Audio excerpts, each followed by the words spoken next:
Assalamualaikum warahmatullahi wabarakatuh. Ya, kembali lagi kita membahas tentang fungsi. Ya, kali ini kita akan membahas tentang jenis-jenis dari fungsi.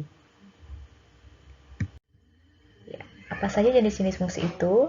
Yang pasti, jenis fungsi itu banyak sekali dan yang dibahas di video ini hanya sebagian saja ya, hanya beberapa saja yang mungkin perlu penekanan-penekanan untuk dasar perkuliahan selanjutnya dan yang tentunya yang paling banyak digunakan. Yang pertama adalah fungsi genap. Ya, fungsi genap itu merupakan fungsi ya apabila kita misalkan fungsinya menjadi fx, maka fx merupakan fungsi genap jika f min x sama dengan fx. Ya, dan grafik fungsi genap itu simetri dengan sumbu y. Contoh, fx sama dengan x kuadrat. Dia merupakan fungsi genap karena apabila kita ganti x-nya dengan min x, maka kita masukkan ke fungsinya, kan dia menjadi min x kuadrat ya. Dia menjadi min x kuadrat, sehingga hasilnya adalah x kuadrat. Nah, x kuadrat di sini, dia sama dengan fx. Ya, grafiknya juga simetri dengan sumbu y, karena fungsi genap, untuk fx sama dengan x kuadrat, grafiknya adalah grafik seperti ini ya. Nah, ini kan dia simetri dengan sumbu y. Ya. Terus contoh yang bukan fungsi genap, ya. Contohnya seperti ini. Fx sama dengan x pangkat 3. Ya, kenapa seperti itu? Karena apabila kita masukkan min x ke dalam fungsinya, min x pangkat 3, lalu kita kalikan, ternyata hasilnya tidak sama dengan fx, ya. Ini hasil akhirnya tidak sama dengan ini ya. Ya, sehingga ini samanya dengan apa? Dengan negatif fx, ya. Ya, ini baru dikasih min gitu, baru sama dengan ini. Sehingga fx sama dengan x pangkat 3 bukan merupakan fungsi genap. Selanjutnya ada genap pasti ada ganjil. Ya, fungsi fx merupakan fungsi ganjil jika f min x sama dengan min fx. Ya, grafik fungsi ganjil simetri dengan titik asal. Contoh, fx sama dengan x pangkat 3, dia merupakan fungsi ganjil. Ya, karena f min x sama dengan min x pangkat 3 sama dengan min x kali min x kali min x sama dengan min x pangkat 3 sama dengan min fx. Ya. Sedangkan fx sama dengan x pangkat 2 bukan fungsi ganjil. Ya, tadi sudah dijelaskan ya, dia merupakan fungsi genap.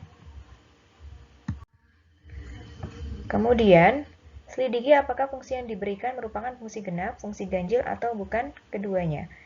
Ya, ini silakan dikerjakan, atau bagi yang sudah mengerjakan, nanti bisa diulang lagi, atau dipelajari lagi, atau dibaca lagi, begitu ya. Selanjutnya, jenis fungsi yang ketiga, fungsi konstan. Ya. F memetakan x ke fx sama dengan k, dengan x anggota R, dan k adalah sebuah konstanta. Ya, ciri khususnya, semua anggota domain berkaitan dengan sebuah unsur di kodomain. Ya, dalam bentuk grafik, contohnya seperti ini. Fx sama dengan 3. Nah, itu adalah contoh fungsi konstan. Ya, jadi, semua anggota domain berkaitan dengan sebuah unsur dengan kodomain. Y-nya adalah kodomain ya. Y kodomain, X domain. Kemudian di sini Y-nya semuanya sama, yaitu 3. Ya, sehingga nanti koordinatnya menjadi min 3,3, min 2,3, min 1,3, 0,3, 1,3, dan seterusnya. Ya, ini contoh dari fungsi konstan ya. Ciri khasnya dia adalah langsung konstanta begitu ya. Dan grafiknya dia sejajar dengan sumbu X. Selanjutnya adalah fungsi identitas. Ya, fx sama dengan x. Ciri khususnya, semua anggota domain memetakan dirinya sendiri. Ya, contoh bentuk grafik. Ya, 1,1, 3,3, min 1, min 1, min 2, min 2, dan seterusnya.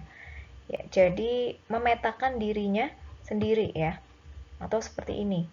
F1 sama dengan 1, F2 sama dengan 2, F3 sama dengan 3. Grafiknya berupa garis lurus yang melalui titik 0,0 atau titik asal. Ya, seperti ini ya. Ya, contohnya adalah Y sama dengan X. Y sama dengan X adalah contoh dari fungsi identitas. Ya, memetakan dirinya sendiri. Kemudian, yang kelima adalah fungsi modulus atau nilai mutlak, yaitu fungsi yang mengandung nilai mutlak. Misalkan F memetakan himpunan A ke himpunan B. F disebut fungsi mutlak jika F memetakan setiap X anggota A ke nilai mutlaknya. Ya, contohnya seperti ini. Fx sama dengan harga mutlak X sama dengan X jika X lebih dari sama dengan 0 dan min X jika X kurang dari 0. Jadi nanti gambarnya itu ada yang di sumbu X, ada yang di sumbu positif, ada yang di sumbu negatif. Ya. Sehingga grafiknya menjadi seperti ini. Grafik Fx sama dengan harga mutlak X. Ya, ada yang di sumbu negatif, ada yang di sini ya positif. Jadi dia bentuknya seperti huruf L. Ya. Kemudian yang ini adalah yang untuk yang min X ya. X kurang dari 0, kalau yang ini jika X lebih dari 0. Jadi ada dua bagian di sini ya. Ya, ini adalah contoh fungsi modulus atau nilai mutlak. Selanjutnya fungsi linear. Fungsi linear sebelumnya sudah dibahas tentang domain fungsi ya. Ya, bentuk umumnya adalah Fx sama dengan Ax plus B. Bentuk grafiknya pasti berupa garis lurus karena linear itu artinya adalah lurus. Kemudian fungsi kuadrat.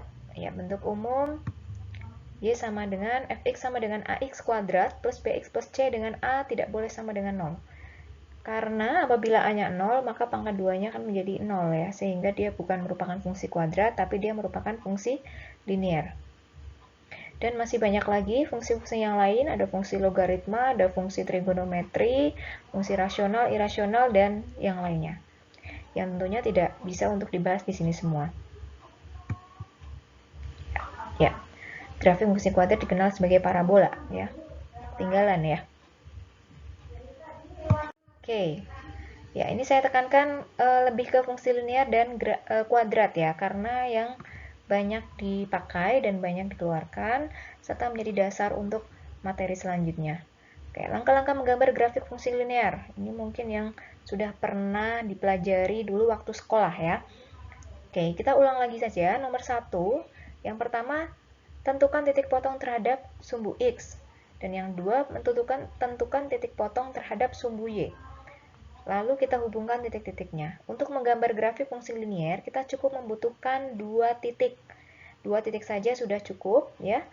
Titik potong terhadap sumbu X dan sumbu Y jika memungkinkan. Apabila tidak memungkinkan, titiknya bebas, yang penting sesuai dengan fungsi linearnya. Dan apabila dihubungkan, dia tepat membentuk grafik fungsi linear. Ya. Nomor 1 dan 2 langkahnya boleh tidak urut ya, boleh sumbu Y dulu, boleh sumbu X dulu. Ya.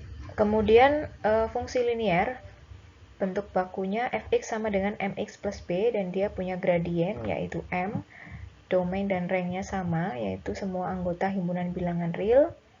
Ya, dia punya kemiringan garis dan grafiknya berupa garis lurus. Ini contoh menggambar grafik fungsi Y sama dengan 2x plus 4. Ya, menentukan titik potong terhadap sumbu X ketika Y sama dengan 0 ya. Untuk langkah 1 dan 2 boleh tidak urut, boleh nomor 2 dulu, boleh nomor 1 dulu.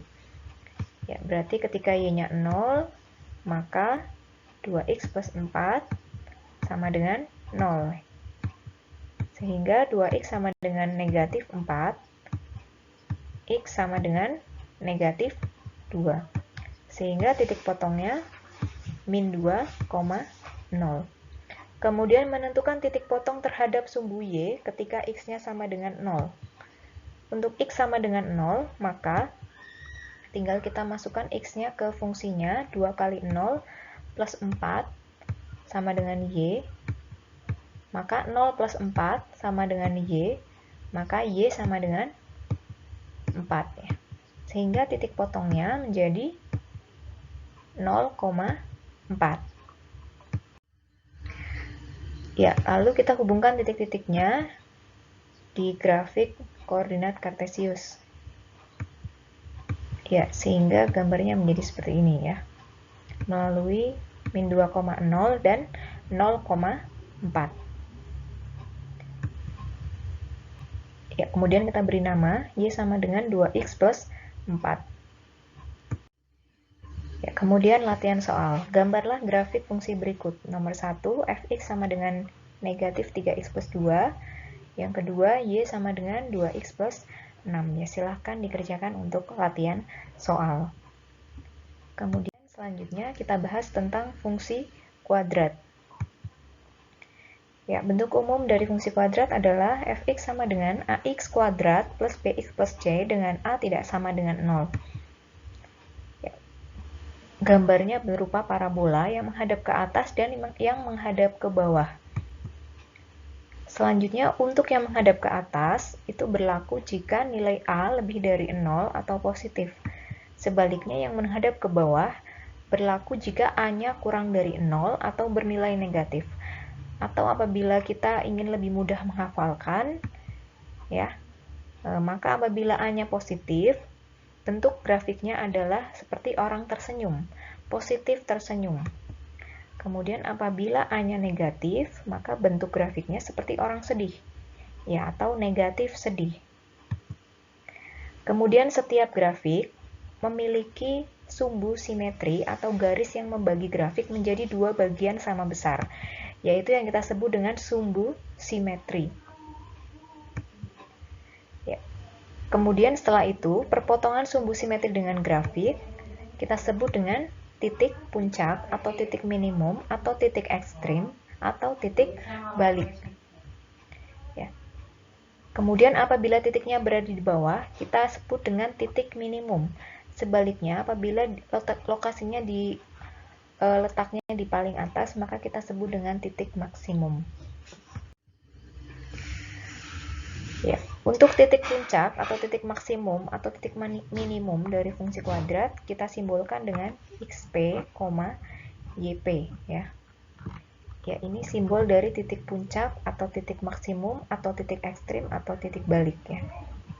Kemudian koordinat x puncak itu sama dengan nilai sumbu simetrinya. Ya, nilainya adalah min b per 2a, di mana b itu diambil dari nilai koefisien x pada bentuk umum dari fungsi kuadrat. Kemudian 2a, a-nya adalah koefisien dari x kuadrat. Kemudian koordinat y puncak, itu nilainya sama dengan nilai maksimum atau nilai minimum dari grafik. Apabila grafiknya itu membuka ke bawah, ya, maka nilainya adalah nilai maksimum, dan apabila membuka ke atas maka nilainya nilai minimum. Dan rumus yang digunakan sama ya, b kuadrat min 4ac dibagi min 4a. Ya, ini adalah rumus-rumus yang digunakan untuk menggambar atau menghitung nilai dari unsur-unsur fungsi kuadrat. Ya. Contohnya adalah gambarlah grafik fungsi y sama dengan x kuadrat min 6x plus 8. Kerjakan sesuai dengan langkah-langkah menggambar grafik fungsi kuadrat. Ya, langkah-langkah menggambarnya hampir sama dengan menggambar grafik fungsi linier. Bedanya di sini adalah ada tambahan menentukan titik puncak grafik. Ya, jadi yang lain sama, tambahannya adalah menentukan titik puncak grafik dengan rumus yang sudah ditentukan. Ya, apabila kita sudah menentukan titik-titik potongnya, maka hasil akhirnya menjadi seperti ini. Ya, grafiknya membuka ke atas karena koefisien x kuadratnya bernilai positif. Positif tersenyum ya. Ya, kemudian latihan soal, gambarlah grafik fungsi berikut. Gx sama dengan min x kuadrat plus 2x plus 8. Ya, dan post-testnya juga silahkan dikerjakan. Gambarlah grafik fungsi berikut. Fx sama dengan x kuadrat min 4x min 5. Ya, terima kasih untuk video materi jenis-jenis fungsi. Kita akan lanjutkan ke materi berikutnya. Terima kasih. Wassalamualaikum warahmatullahi wabarakatuh.